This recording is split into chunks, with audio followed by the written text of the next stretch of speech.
আসসালামু আলাইকুম, সবাই কেমন আছেন? আশা করি সবাই অনেক ভালো আছেন, কিন্তু আমি ভালো নেই, আমার মনটা খুব খারাপ। এই যে গতকাল হইতেছে একটা মুরগি শিয়ালে নিয়ে গেছে, এই যে মুরগিটা হইতেছে 13টা ডিম পারছে। আমার 2টা মুরগি ছিল, তো 2টা মুরগির মধ্যে হইতেছে যে প্রথম এই মুরগিটা ডিম পারছে, এই 13টা ডিম পারছে, উঠে গেলে আরো 5-6টা ডিম পারতো, তারপর হইতেছে উমে আইতো আর কি, উমে বইতো। তো আমি বাচ্চা ওঠানোর জন্য হইতেছে ডিমগুলা রাখছি, যে প্রথম মুরগি আমি বাচ্চা উঠাবো, আমার যেহেতু 2টা মুরগি। এই যে যেমন একটা নিয়ে গেছে, এখন হইতেছে একটা মুরগি, তো এই কারণে হইতেছে আমি বাচ্চা উঠাইতে চাইছি।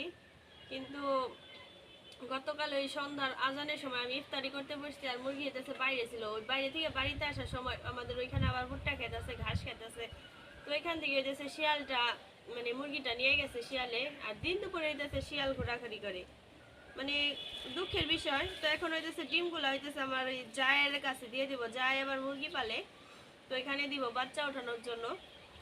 তো এই যে দেখুন কতগুলা ডিম, 13টা ডিম। আর দেশি